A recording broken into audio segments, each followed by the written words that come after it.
Donc, toujours l'éloge de sa femme avec le Rav Menachem Beros. Deuxième section, la citadelle de l'homme, son épouse. Et là, nous avons le chapitre 2. Il est un peu long, mais on peut le faire en une fois. La citation est la suivante. Un jour est un jour, et l'heure qui passe ne reviendra jamais. Le jour de demain n'existe pas, et celui de hier n'est déjà plus aujourd'hui. C'est aujourd'hui qu'il faut agir. Le présent est la force du juif, le passé l'a construit, et l'avenir le propulsera. Donc, ne tardons pas à dire à l'autre « je t'aime », car qui peut dire ce qui sera demain. Alors, le chapitre 2, c'est essentiellement comprendre ce qu'est une maison ou un bicoque. Et du coup, il faut choisir, il faut s'investir. Et il y a des différences entre le mariage laïque et le mariage religieux, notamment le mariage juif. Donc, selon nos traditions, l'homme et la femme ont les mêmes droits, mais ils sont différents, ils sont complémentaires, ils ont des atouts différents, et il n'est jamais question de soumission, mais de compréhension, de travail sur soi, d'amélioration, de propulser l'autre vers le haut. Et la finalité est de faire entrer Hachem au sein de nos maisons pour devenir un Adam, un homme avec le grand H, donc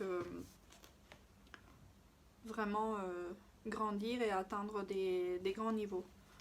Donc pour cela, il va nous dire qu'évidemment, ça doit passer par l'engagement, et que du coup, les hommes sont plus sensibles à certains points, par exemple le kavod, la manière dont on parle, certaines choses qu'il faut dire et des remarques qu'il faut éviter, tandis que la femme aussi, la femme elle a besoin de beaucoup d'honneur, et voilà, de savoir que ce qu'elle fait c'est pas pour rien, parce qu'elle a une force de travail incroyable.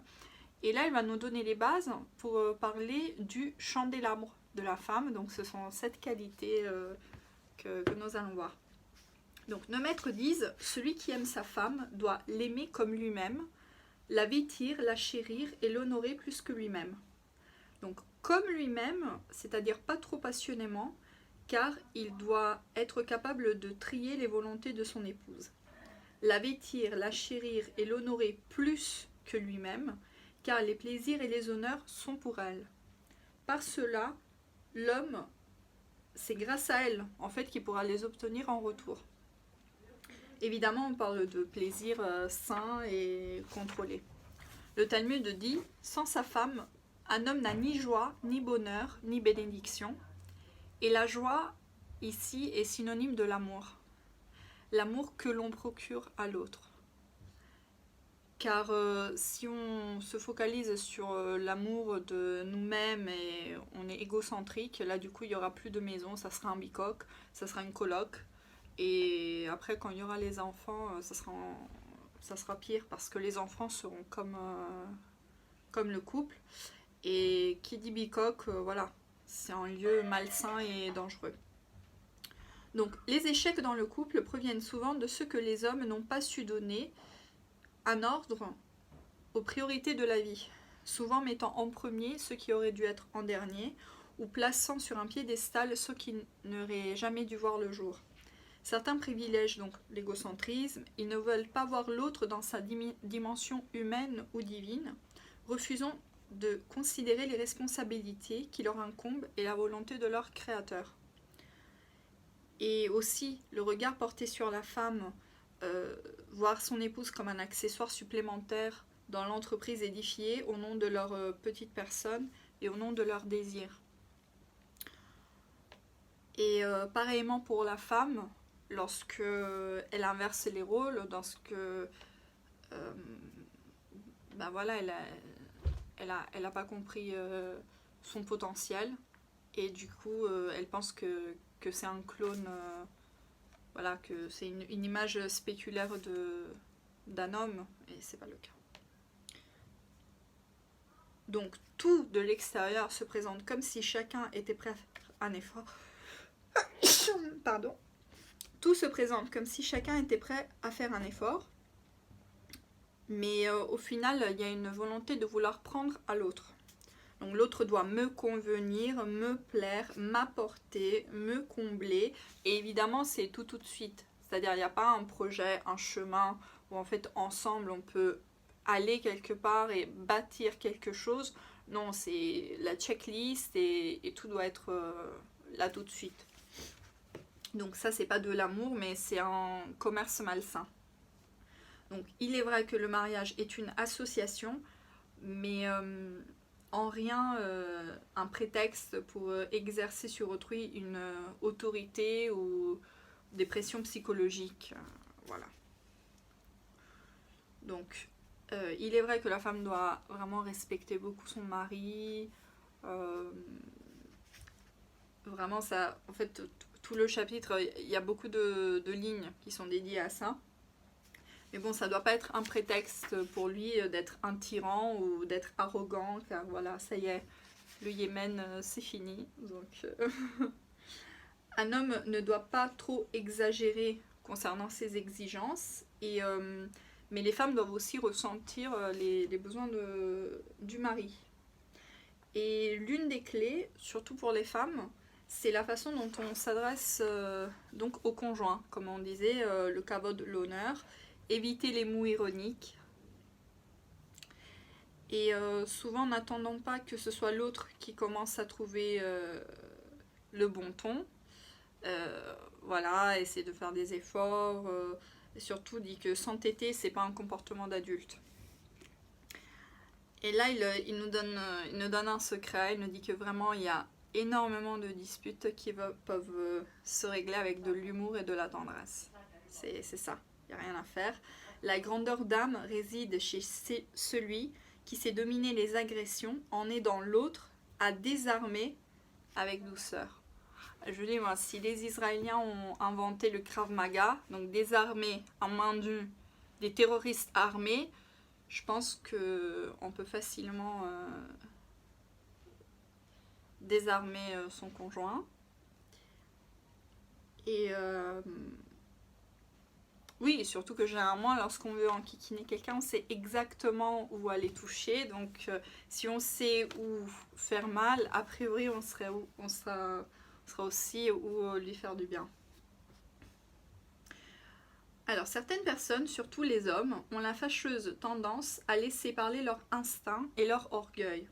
Les femmes laissent des mauvaises dispositions prendre le dessus aussi. Donc, des deux côtés, éviter d'être agressive et tyrannique.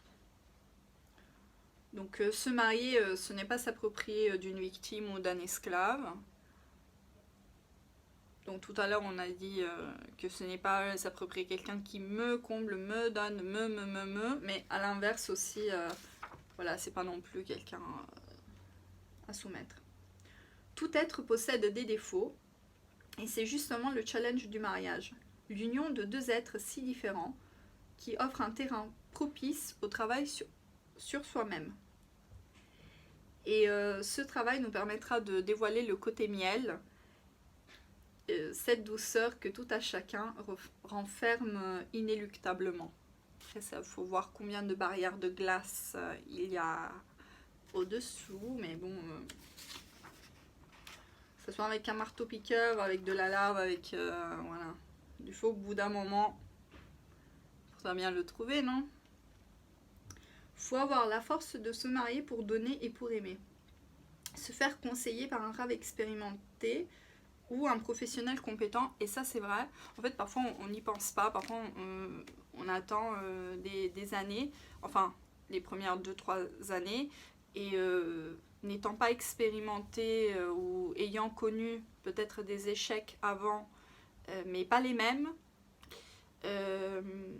Voilà, il y a des brisures, il y a des disputes, il y a des choses qui ont éclaté, il y a des situations qui se sont mal installées, alors qu'effectivement, quand on va voir un professionnel tout de suite, dès le début, et on leur présente la situation, des gens qui ont 20 ans, 30 ans d'expérience, et qui vont vous dire, écoutez, évitez ceci, cela, ils vont donner des conseils, Donc là, du coup, on a tout de suite des armes de gens qui ont l'expérience. Évidemment, on parle de gens quand même qui sont dans la Torah, donc du coup, qui savent ce que c'est un foyer juif, qui savent ce que sont les traditions, voilà, qui connaissent tout ça et surtout qui ont la lumière de la Torah, parce qu'on ne se rend pas compte, mais c'est ça, c'est la Torah qui nous a permis de traverser les continents, les époques, et de garder toujours cette famille. Cette famille. Mais après il va en parler. Donc, sans Torah, c'est très difficile de réfléchir de façon droite pour faire face à notre véritable réalité qu'il va bien falloir dominer pour le bien de tous. De même qu'on dit aime ton prochain comme toi-même, donc ne pas faire aux autres ce que tu voudrais pas qu'on te fasse, c'est ça la différence entre les juifs et les chrétiens. La même phrase. C'est-à-dire que c'est bien de le dire, mais après, c'est Hillel Azaken qui disait maintenant va et étudie le commentaire de comment appliquer ça. Comment tu peux savoir que parce que moi ça me je sais pas, j'ai horreur de telle et telle chose, ça m'agace, mais ce qui t'agace à toi ne va pas agacer une autre personne. Donc comment savoir si vraiment l'autre est en train de te faire un affront terrible ou si c'est toi qui est un peu à côté de la plaque, et donc de remettre les pendules à l'heure, comme on dit. Et ça, c'est la tradition orale. Sinon, on devient des chrétiens. Et ça finit généralement, ça finit avec des juifs sur une croix, donc voilà. Donc, la priorité des priorités est de donner à l'autre. Donc, il revient à l'homme de s'engager, car c'est bien en l'homme que Dieu a placé cette force, afin que son épouse puisse accomplir sa réelle mission, engendrer. On ne parle pas d'être une machine à faire des gosses, évidemment, on parle à créer ce foyer, cette intériorité. Et dans le prochain chapitre, il va parler de ça, du candélabre de la femme, magnifique. L'amour consiste à donner à sa femme en suivant le chemin des responsabilités. Car si l'homme s'y refuse, ce qu'il obtiendra d'un côté, il le perdra au centuple de l'autre. Le rétablissement du respect, le don de soi, un humour sain et de la tendresse peuvent faire renaître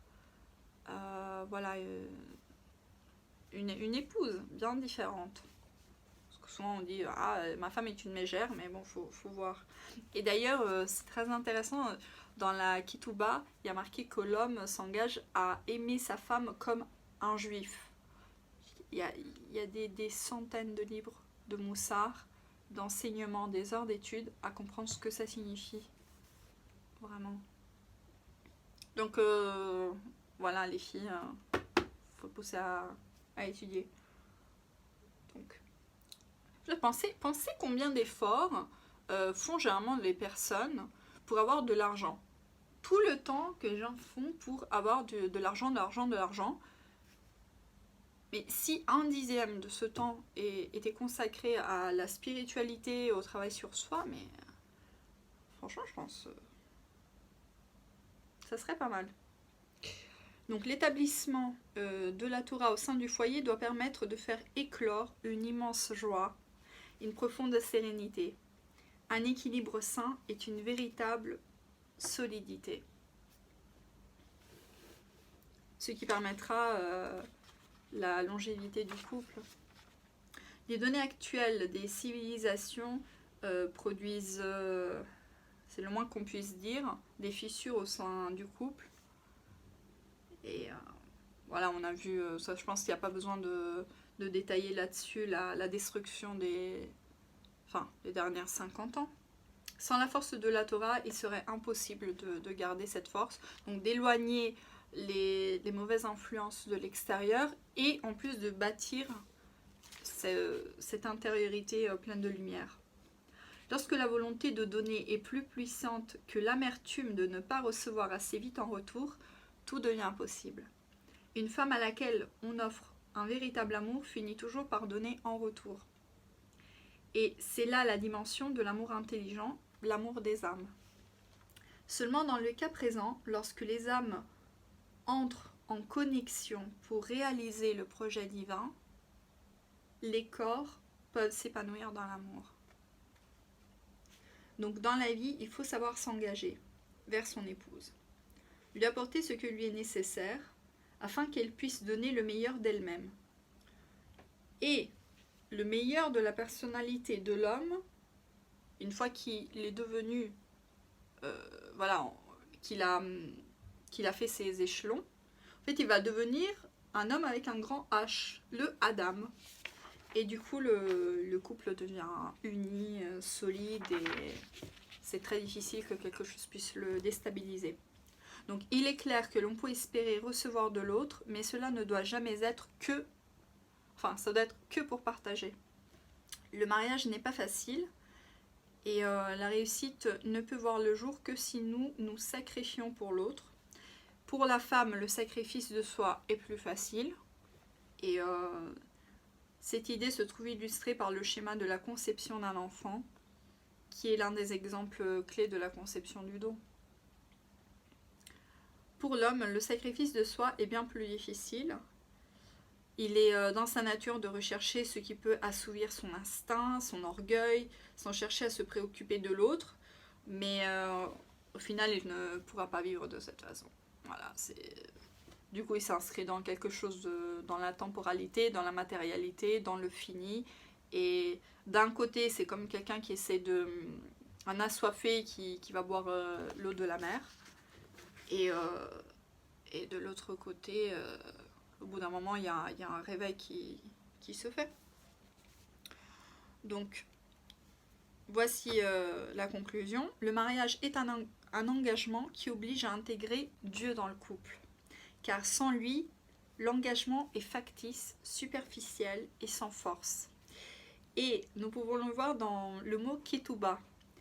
En enlevant le vav et le e qui représentent les lettres d'Akadosh Baruch Hu, il ne reste plus que ktav, c'est-à-dire écrit, un simple papier sans valeur intrinsèque. Donc toute la valeur de la ketouba réside dans notre investissement à laisser Hachem régner dans notre couple et dans notre foyer. Voilà, c'est fini.